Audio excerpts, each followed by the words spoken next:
All right, old school NBA fans, self-researched NBA facts. Got another video for you. As always, thanks to anybody who watches my videos, subscribes to my channel. I really appreciate it. I forgot to yesterday. I want to send a special thanks to Isle Sabag, who sent me yet another super thanks. And man, I really appreciate it. Very generous of you. I appreciate it very much.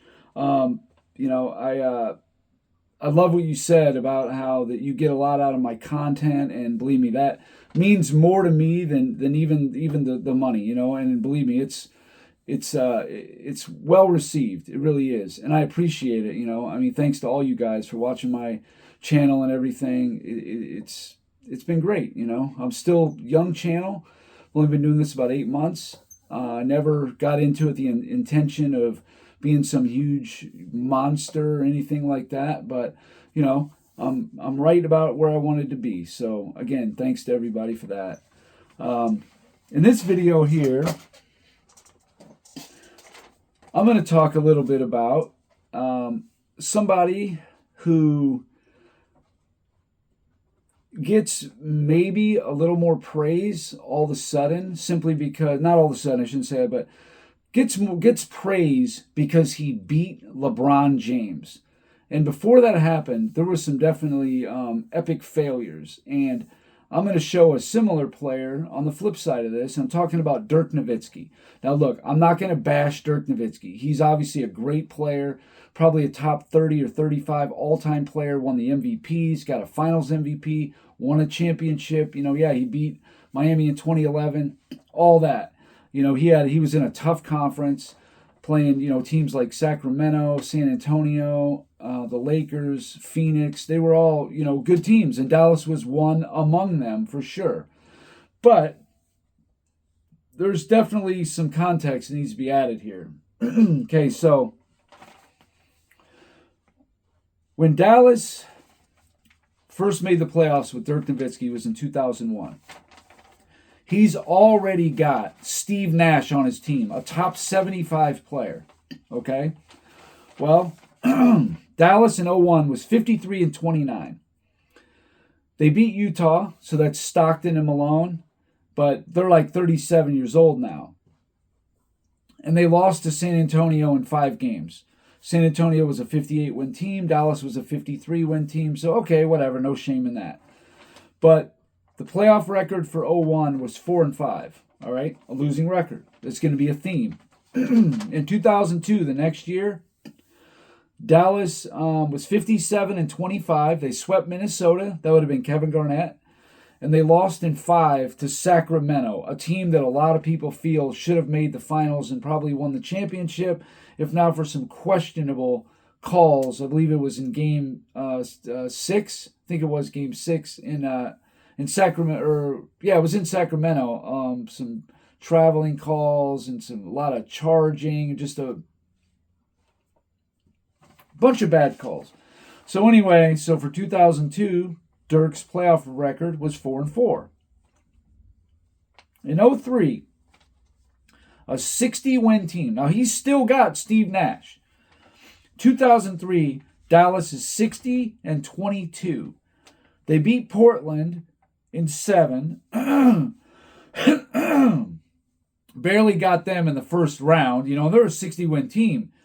Portland is, whatever they were, 48-win team, whatever they were. Then they beat Sacramento in 7. By the skin of their teeth, they get those 2 series done, facing elimination in the first 2 rounds. Then another 60-22 team, the exact same record, San Antonio, they get beat in 6. So a 60-win team loses to another 60-win team. San Antonio was the eventual champion that year. So whatever, okay. They're 10-10 in the playoffs in 2003, even though they got to the Western Conference Finals. In 2004, the last year with Steve Nash, they're 52-30. They got beat by Sacramento in 5 games. Okay, so 1-4 is the record in 04. So far, in the 4 years with Steve Nash, he never had a winning record in the playoffs in any one season. And Overall, 19-23 was his record with Steve Nash on the team in the playoffs. That's 2 top 75 players, 2 MVP winners on the same team that everybody makes such a big deal about. And that's the other part of the reason of this video. Top 75, MVP, all this stuff is supposed to automatically make you better, right? And I'm here to say that's just not true. So they lose Steve Nash. He goes to Phoenix. The next year, they're 6 games better than they were with Nash. They're 58-24, and he's got like Michael Finley. He's got some decent pieces around him. I'm trying to remember exactly. I think he had like Devin Harris was on that team. Escapes me, but I can see him. I know Josh Howard was, if he was on a team, he was coming. But, they had a good team, a good, well-rounded team. They were 58-24. They beat Houston in 7 in the first round, team they should have beat. Then they lost to Phoenix in 6. So again, a losing record, 6-7. I mean, they're winning 57, 58, 60 games already in his career. He had 1 trip to the conference finals and got beaten 6 by San Antonio. All right. In 2006, Dallas finally breaks through. They sweep Memphis in the first round. They beat San Antonio in the semifinals. Dallas was a 60-win team, 60-22. San Antonio was 63-19. But they've shown that they're susceptible to upsets. Tim Duncan got upset 7 times, a home court advantage. And typically after they win a championship the next year, they kind of fall apart. And then in the conference finals, they get revenge on Phoenix, beat them in 6. All right? So now they're in the finals. Dallas is up 2-0 in the finals. They lose 4 straight, get beaten 6. And I know it's Shaq and D. Wade and all that, but you're up 2-0. When you're a superstar and you're up 2-0, you got to win that series. So, Dirk's record in 06, they got to the finals, was 14-9. He finally had a winning record in the playoffs for a single season. That was his 6th year in the playoffs. The next year, 2007, is the worst upset in NBA history. The 07 Mavericks were 67-15. They got beat by the Golden State Warriors in 6 games. Now, was that a team that had Hall of Famers and top 75 players? It wasn't. The best player was Baron Davis, okay? Yeah, he was decent. He was a pretty good player, but he's not on that kind of a caliber. So they were a 42-40 team. So that's a 25-win differential, which is the biggest in NBA history in any year, any round, whatever. In 08, Dallas now has Jason Kidd. They're 51-31. They get beat in the first round by New Orleans. So they've now lost 3 playoff series in a row. That would have been the finals in 06, the first round in 07, the first round in 08, and then in 09, they were 50-32. They beat San Antonio in 5 games. So that's great. They were a 54-win team, maybe not quite as good, but they beat them. And then in the Western Conference semifinals, they get beat by Denver in 5 games. I don't know what that was about, but again, his record is 5-5. No winning record. Only the 1 year when he got to the finals in 06. So 2010. They're 55-27. They get beat by San Antonio. San Antonio did have a better record. They lose in 6 games. Another losing record for Dirk. Then in 2011, Dallas. They acquired some key pieces like Tyson Chandler. Jason Terry was the other guy I couldn't think of. And they had J.J. Barea. They had a really good deep bench. Sean Marion was a guy they acquired. They had a good team. And everybody makes a big deal about this run, and I'm not saying it wasn't. Portland was, I don't know, they're like a 44-win team. But besides that, Dallas was 57-25. I know the Lakers were the 2-time defending champions, but they would never, again, win a series in less than 6 games. They either, with Kobe Bryant in the playoffs, that was over. They either lost in 6 or fewer or got beat. There was no them taking a team 7 or no. So anyway, they sweep the Lakers, who had the exact same record as Dallas. OKC, they beat them in 5. They were a 55-win team. Dallas actually had the better record there.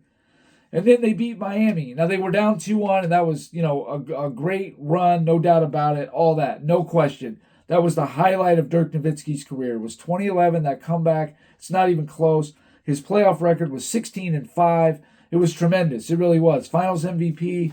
LeBron really struggled. Jason Terry, Barea, what's his name? Deshaun Stevenson, all those. Hell, even Brian Cardinal played a little role in that game. But Sean Marion, Tyson Chandler, Jason Kidd, Dirk Nowitzki. I mean, they just had a plethora of guys who just kept coming at him, and they won.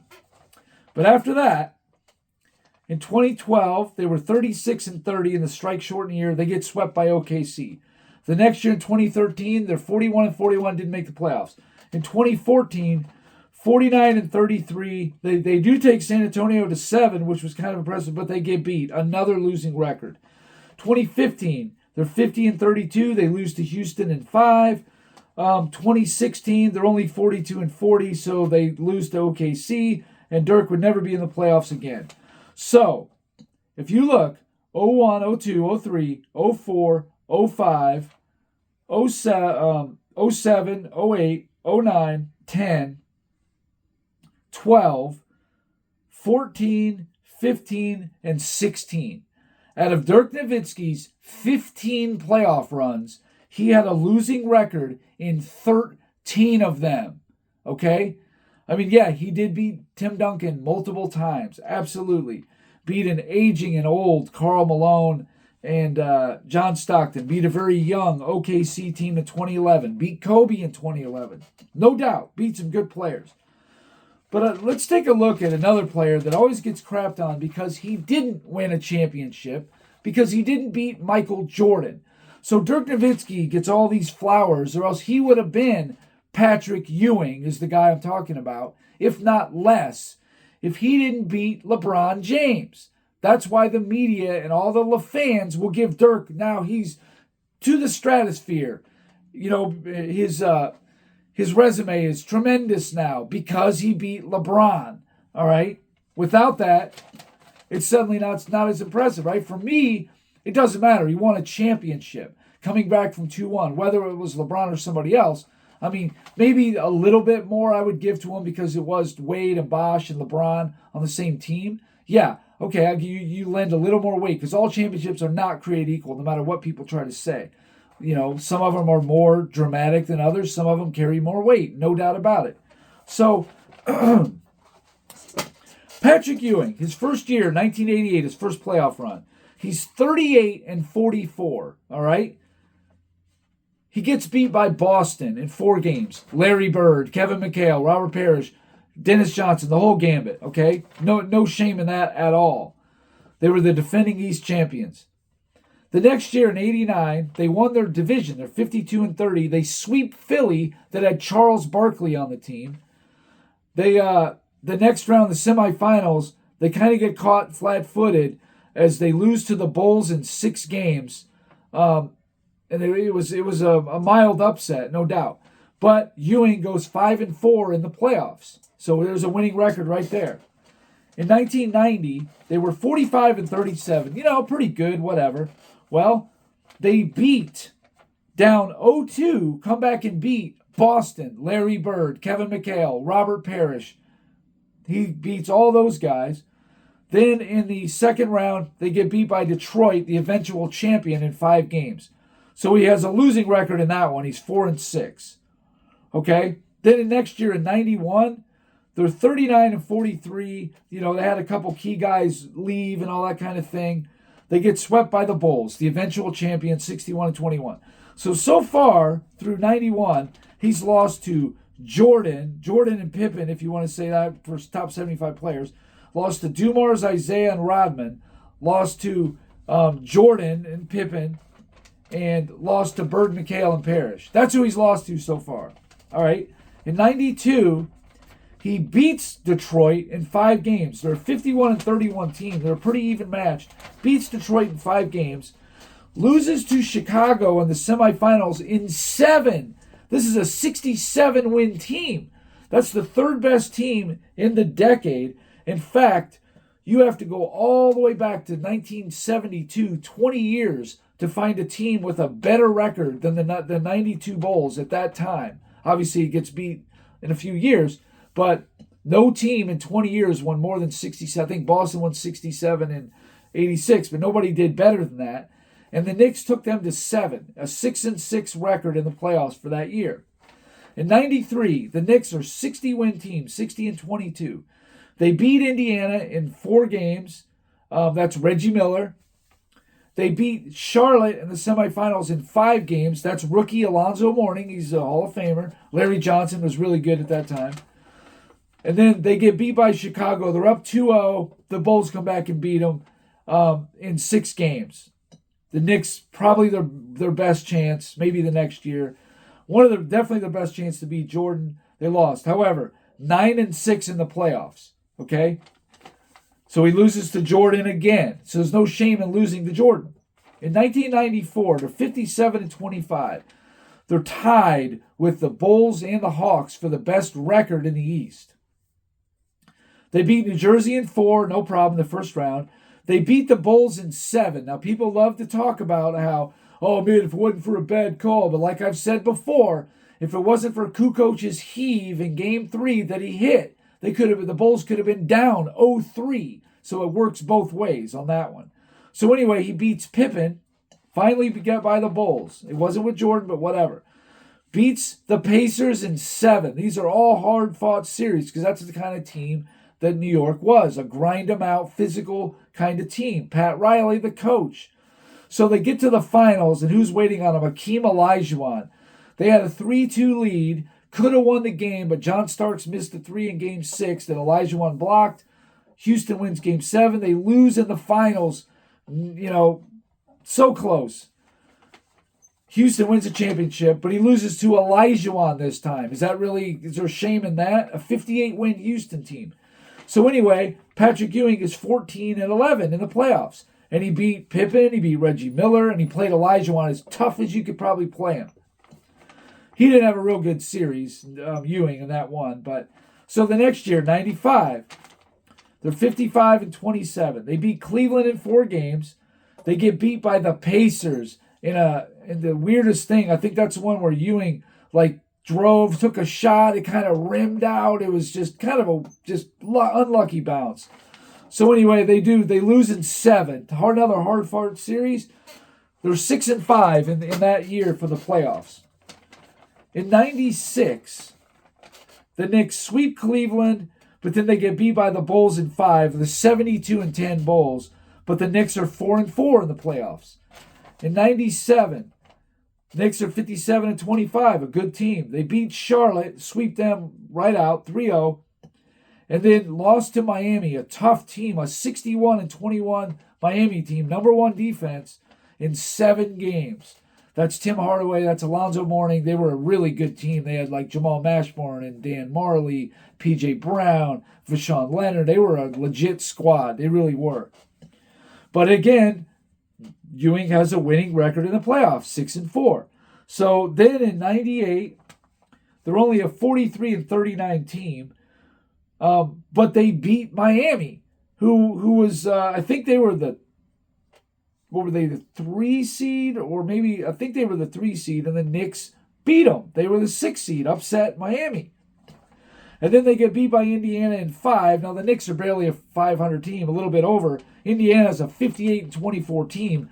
Pushed the Bulls to 7 games, the closest to beating the Bulls in the 2-3 peats. No question, it was this series, Indiana. They were ahead in the 4th quarter, 5-something to go. I was nervous, I remember it.